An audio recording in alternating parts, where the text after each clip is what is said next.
जय श्री कृष्णा भक्तों, राधे राधे। कैसे हो आप सभी? आई होप कि आप सभी लड्डू गोपाल और श्री जी की कृपा से बहुत ही अच्छे होंगे और स्वस्थ होंगे।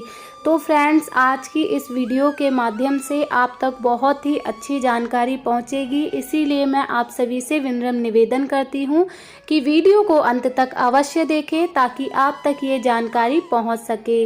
और फ्रेंड्स, आपसे मैं एक निवेदन और करती हूं, यदि आप मेरे चैनल पर पहली बार विजिट कर रहे हैं तो मेरे चैनल को ज़रूर सब्सक्राइब कीजिएगा और इस लीला कथा को अपने सभी दोस्तों के साथ शेयर कीजिएगा ताकि सभी भक्तों को, सभी लड्डू गोपाल भक्तों तक ये जानकारी पहुंच सके और वो इस कथा का श्रवण कर सकें।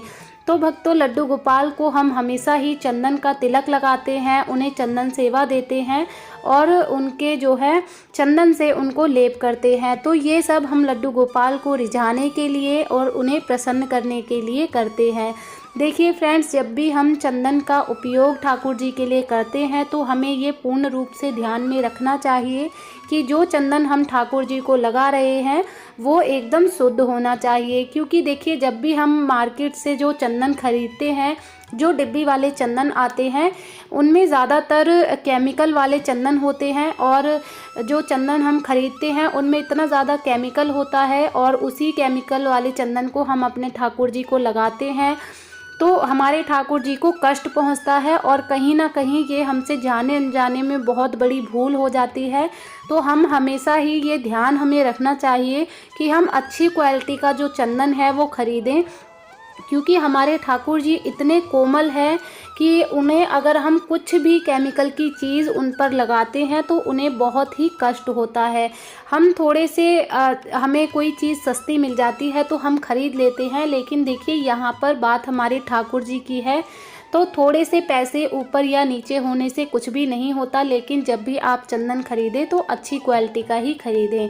तो देखिए फ्रेंड्स, जब भी लड्डू गोपाल को चंदन का तिलक किया जाता है तो कभी भी आप उन्हें डायरेक्ट चंदन का तिलक ना लगाएं। जब भी आप लड्डू गोपाल को चंदन का तिलक लगाएं तो पहले जो है आप हथेली पर थोड़ा सा चंदन निकालें और अपनी अनामिका उंगली से उसको हथेली पर थोड़ा सा घुमाएं और उसके बाद ही आप लड्डू गोपाल को चंदन का तिलक करें। और यहाँ पर फ्रेंड्स देखिए, जो हमारी अनामिका उंगली होती है, जो हमारे हाथ की सबसे छोटी उंगली होती है, उसके बगल वाली उंगली से ही हमें लड्डू गोपाल को तिलक करना चाहिए और उसके बाद उसी उंगली से हमें स्वयं को तिलक करना चाहिए। और क्योंकि इस उंगली को जो है, इस उंगली में शुक्र का वास होता है, इसीलिए इस उंगली को सुख शांति का प्रतीक माना जाता है और इस उंगली को जो है सूर्य प्रवृत्ति की उंगली भी कहा जाता है। तो फ्रेंड्स, जब भी आपको अपने परिवार में किसी को तिलक करना हो तो जिस उंगली से आपने ठाकुर जी को तिलक किया है और उसके बाद आपने स्वयं को तिलक किया है, उसके बाद आप उस उंगली से किसी को भी तिलक ना करें। क्योंकि जब आप दूसरों को तिलक करें तो उसके लिए आप अंगूठे का प्रयोग करें। जब भी हम किसी सामने वाले व्यक्ति को तिलक लगाते हैं तो हम अंगूठे का प्रयोग करते हैं। तो फ्रेंड्स, ये कुछ विशेष जानकारी है जो कि आपको अपनी पूजा में नियमित रूप से अपनानी चाहिए। इससे हमारे ठाकुर जी बहुत ही प्रसन्न होते हैं।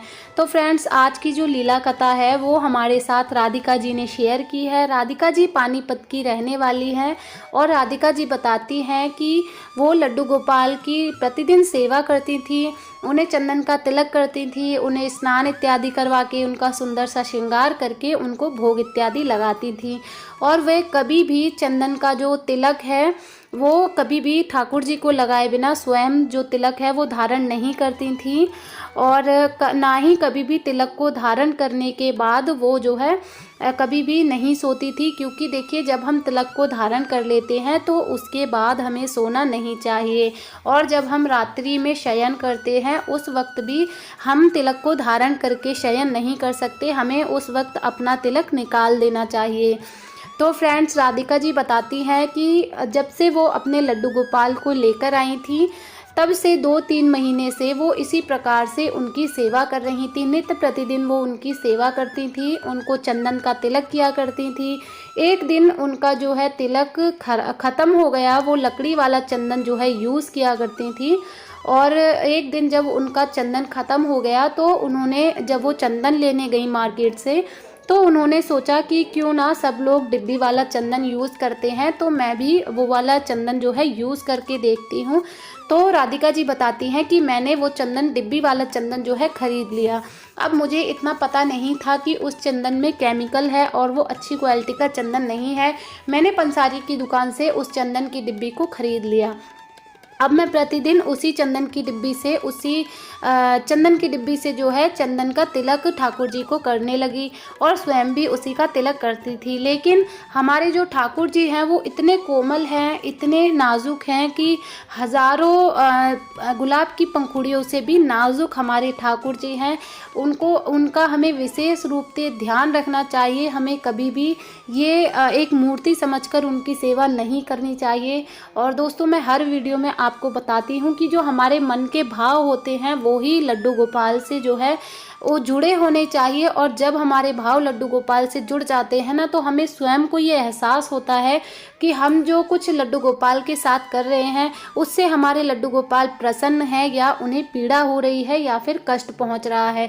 यदि आप लड्डू गोपाल को एक मूर्ति समझकर उनकी सेवा करोगे तो कभी भी आपको ये अनुभव नहीं होगा।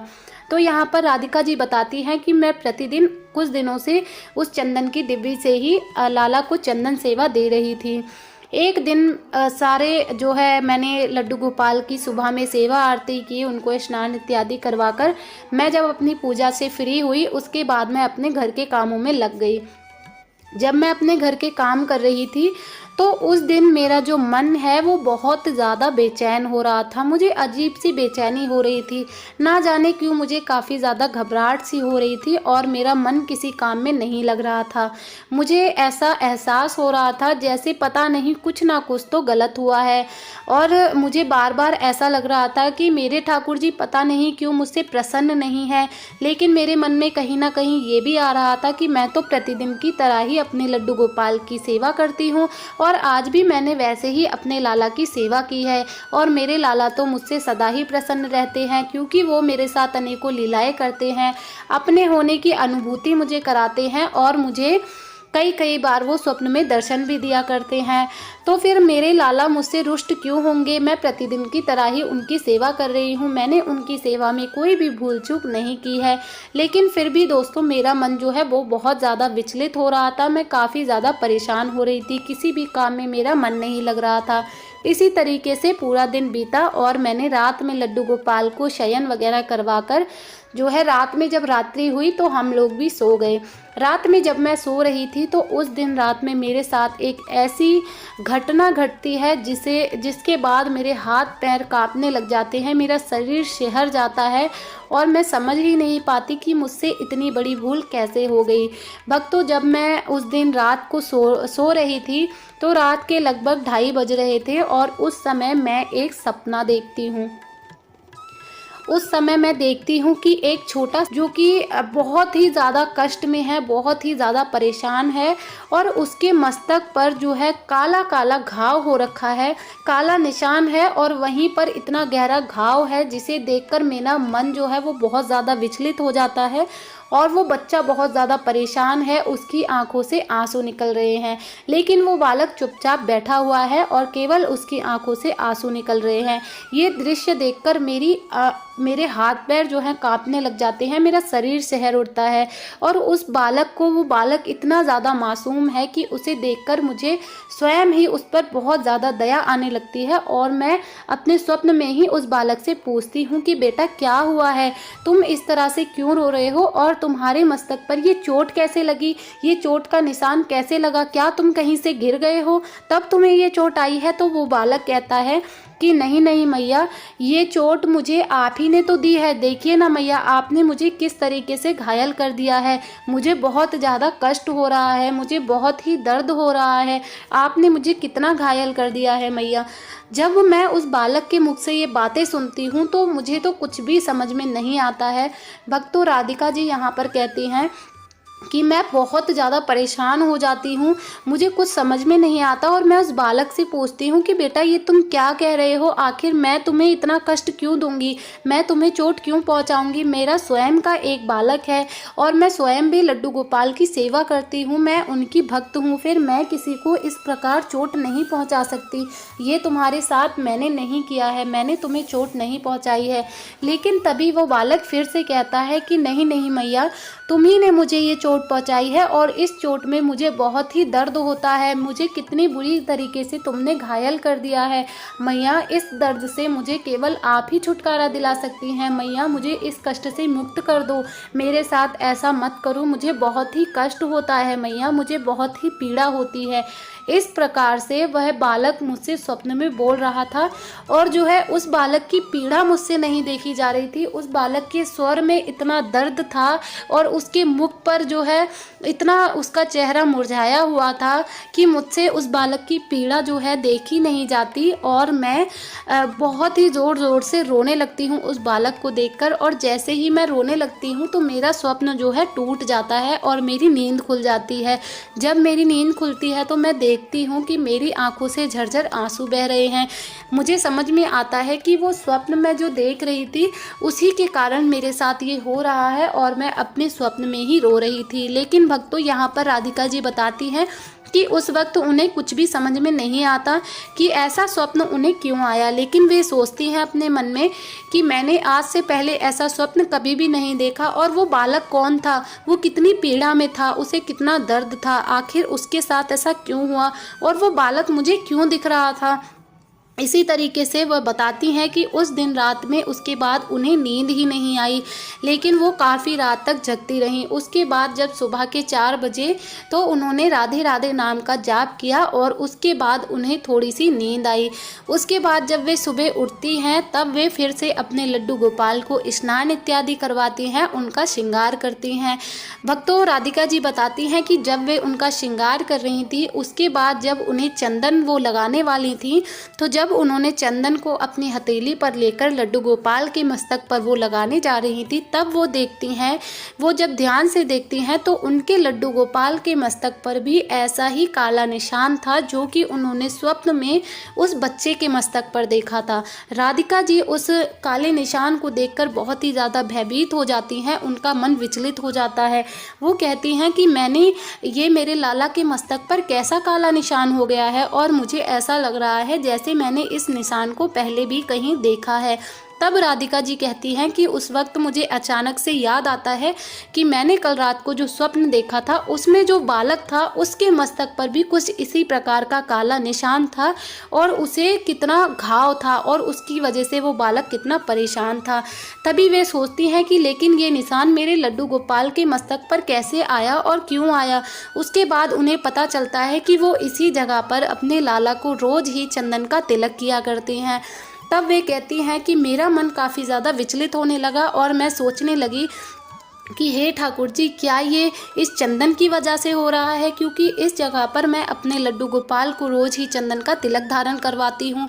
और हाँ, उन्हें एक बात का आभास और होता है कि जब से वे चंदन जो डिब्बी वाला चंदन लेकर आई हैं उसके बाद से, जब से उन्होंने चंदन सेवा दी है उसके बाद से ही उनके मस्तक पर ये काले रंग का निशान आया है। और क्योंकि उससे पहले वो लकड़ी वाला घिसने वाला चंदन यूज़ किया करती थी तो कभी भी लड्डू गोपाल के मस्तक पर उन्होंने ऐसा नहीं देखा और ना ही उन्हें कभी ऐसी अनुभूति हुई, ना ही उन्हें कभी ऐसा स्वप्न आया कि लड्डू गोपाल, किसी बालक ने उन्हें ऐसा स्वप्न दिया हो, और ना ही कभी उन्हें ऐसी अनुभूति हुई कि लड्डू गोपाल जो है परेशान है या कष्ट में है। उन्हें लड्डू गोपाल जो है हमेशा ही स्वप्न में दिखाई देते थे तो वो हमेशा प्रसन्न होते थे।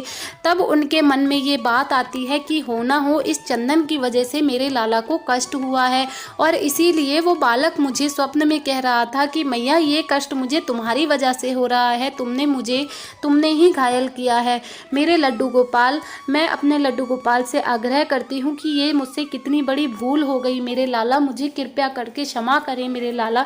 मुझे नहीं पता था कि जो चंदन मैं आपको आपकी सुख शांति के लिए और आपको प्रसन्न करने के लिए लगा रही हूँ उस चंदन से आपको इतनी पीड़ा, इतना कष्ट होगा। हे मेरे लड्डू गोपाल, मेरे लाला, मुझे क्षमा कर दो, अपनी मैया को क्षमा कर दो, मुझसे भूलवश कारण ये भूल हुई है और मैं आज के बाद कभी भी ये चंदन को आपको तिलक नहीं करूँगी, ये चंदन मैं कभी भी इस्तेमाल नहीं करूँगी। हमेशा की तरह ही मैं पहले जो चंदन घिस कर लगाया करती थी उसी का मैं इस्तेमाल करूँगी। मेरे लड्डू गोपाल मुझे क्षमा करें, मुझसे जाने अनजाने में ये भूल हुई है।